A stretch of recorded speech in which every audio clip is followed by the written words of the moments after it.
Thank you. మీ అందరికీ నమస్కారం.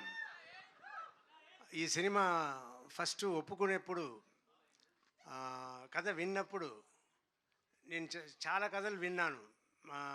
Not హీరోగా మాత్రం కాకుండా ఏదైనా క్యారెక్టర్ రోల్స్ కూడా చెయ్యాలి అని అనుకున్నాను.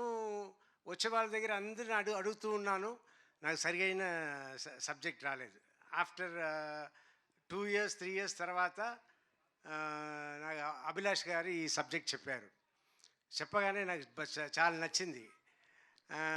కానీ అయ్యో, మనం సర్వానంద్ గారి సినిమాకి వెళ్ళి చేస్తున్నాము, మన సెకండ్ హీరోనే కదా అన్నట్టు అనుకున్నాను. తర్వాత నేను, నా పిల్లలు, జీవిత అందరూ మాట్లాడుకుని, అవును మీరు చెయ్యాలనుకుంటున్నారు, అలాగే ఉంటుంది, చెయ్యండి అన్నట్టు చెప్పి చేయించారు. చేయించిన తర్వాత నిన్న మొన్న నేను థియేటర్కి సినిమాకి వెళ్ళినప్పుడు అప్పుడు, సార్ ఎప్పుడు సార్ మీ సినిమానే కనపడలేదు, ఎప్పుడో వస్తుంది సార్ అంటే, నెక్స్ట్ బైకర్ వస్తుంది చూడండి నా సినిమా బైకర్ అనగానే, సార్ సర్వానంద్ గారు ఫిల్మ్ కదా సార్ అన్నారు.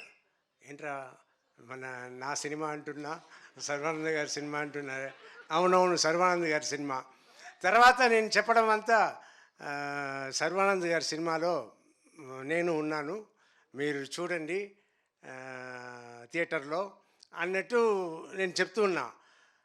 ఈ ఇది కొత్తగా ఉన్నా కూడా ఇప్పుడు దిల్ రాజు గారు, బన్నీ వాసు గారు వీళ్ళందరూ మాట్లాడడం చూస్తే నాకు చాలా సంతోషంగా ఉంది.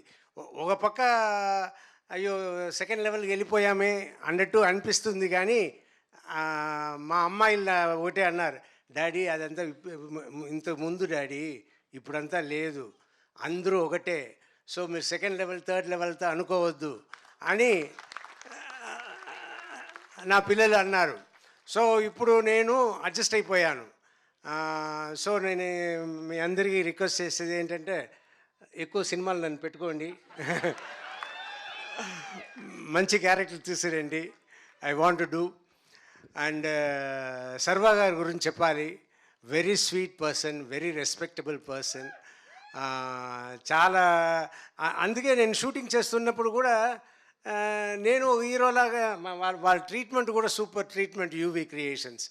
నేను ఒక హీరోలాగానే వెళ్ళాను, హీరోలాగానే వచ్చాను, ఆయనను ఒక హీరోలాగానే నన్ను చూసుకున్నారు. It's great, everything is great.